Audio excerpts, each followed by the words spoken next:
Pemirsa, kasus kekerasan terhadap anak di Kabupaten Tanjung Jabung Barat kini terus terjadi. Setidaknya dari data UPTD Perlindungan Perempuan dan Anak Tanjung Jabung Barat, terdapat 34 kasus kekerasan anak. Jumlah tersebut dinilai cukup meningkat dibandingkan tahun sebelumnya. Setiap tahunnya kasus kekerasan terhadap anak kerap terjadi, bahkan justru meningkat setiap tahunnya. Terkait hal ini, pengawasan para orang tua terhadap anak mereka harus diperketat, baik dari segi pergaulan maupun media sosial dan handphone patut terus diawasi. Sebab ini juga sebagai upaya pencegahan kekerasan terhadap anak, karena setiap tahunnya kekerasan terhadap anak selalu terjadi.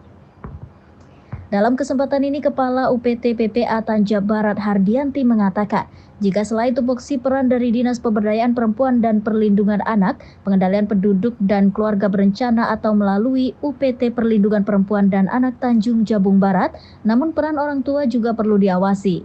Sebab di era teknologi canggih seperti saat ini, tipu daya pelaku kekerasan terhadap anak dapat terjadi. Seperti halnya saat ini saja UPTD PPA Tanja Barat menangani atau mendampingi kasus kekerasan anak, yakni kasus seksual dan mayoritas terjadi terhadap anak perempuan. Pendampingan psikologis anak yang menjadi korban pelecehan seksual harus didampingi secara khusus dan butuh proses sebab korban kerap trauma akibat kejadian tersebut. Selain itu, diakui Yanti, faktor media sosial dan handphone menjadi pemicu terjadinya kekerasan terhadap anak seperti kekerasan seksual. 34 kasus yang terjadi di tahun 2023 lalu, sedangkan di tahun 2022 hanya 17 kasus. Ini merupakan tren kasus meningkat.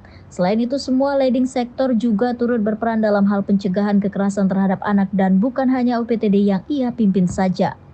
Dengan harapan tidak ditemukan kekerasan anak setiap tahunnya, selain kasus kekerasan anak, juga terdapat kasus kekerasan perempuan anak, yakni berjumlah 42 kasus ini terjadi dalam kurun waktu tahun 2023 lalu. Sedangkan jika dibandingkan pada tahun 2022 sebanyak 29 kasus. 2023 ini mengalami kenaikan sangat signifikan, khusus untuk anak dari 17 kasus jadi 34 kasus. Kalau untuk yang kasus semuanya perempuan dan anak itu dari 2022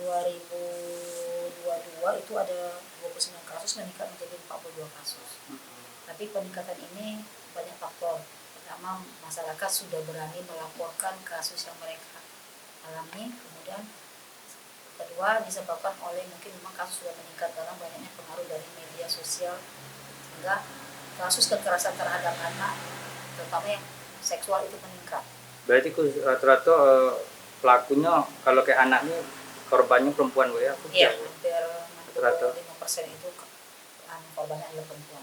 Mungkin kalau upaya kita sendiri, Bu, terkait untuk anak ini mungkin seperti apa, Bu, dari pendampingan itu kita juga? Ya, kita mulai dari dari penyidikan itu sudah kita dampingi di Polres dengan dilakukan didampingi oleh petugas kita dari psikolognya.